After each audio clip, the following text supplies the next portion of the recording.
ఇయాల ఆదుకునే కార్యక్రమం చేపట్టిన మిత్రులారా, చరిత్రలో జరిగిన తప్పిదాలను, సమైక్య రాష్ట్రంలో ఉమ్మడి పాలనలో జరిగిన దుష్టాంతాలను సరిదిద్దడానికే శ్రీమతి సోనియా గాంధీ గారు తెలంగాణ రాష్ట్రం ఇచ్చిండ్రు.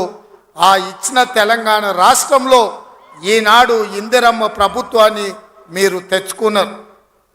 నేను అడుగుతున్నా ఈరోజు ఈ వేదిక మీద నుంచి కల్వకుంట్ల చంద్రశేఖరరావును సూటిగా, 10 సంవత్సరాలు తెలంగాణ రాష్ట్రంలో నీ ప్రభుత్వం ఉన్నది కదా, ఏనాడైనా ఈ ఆదిలాబాద్ గురించి, అడవి బిడ్డల గురించి, ఈ ఆదివాసీల గురించి, ఆనాడు ఇంద్రవల్లిలో నేల కొరిగిన ఈ అడవి బిడ్డల గురించి ఒక్కరోజైనా ఆలోచన చేసినవా?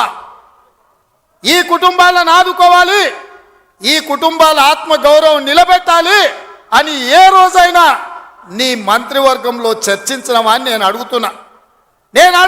ఇవాళ నువ్వు, నీ కుటుంబము, నీ కొడుకు, నీ బిడ్డ, నీ అల్లుడు, నీ సుట్టపల్ల కోసమే తెలంగాణ రాష్ట్రం వచ్చిందా? లేకపోతే ఈ ఆదివాసి బిడ్డల కోసం, ఈ బలైన వర్గాల కోసం తెలంగాణ రాష్ట్రం సోనియమ్మ ఇచ్చిందా అని చెప్పి నేను సూటిగా ప్రశ్నిస్తున్నా. ఇవాళ ఈ వేదిక మీద నుంచి సూటిగా టిఆర్ఎస్ నాయకులకు నేను చెప్పదలుచుకున్నా,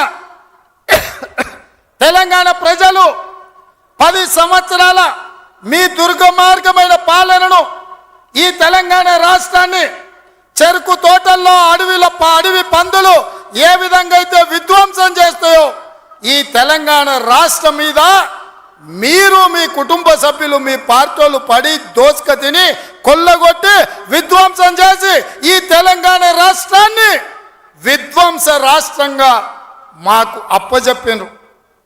7 లక్షల కోట్ల రూపాయల అప్పులు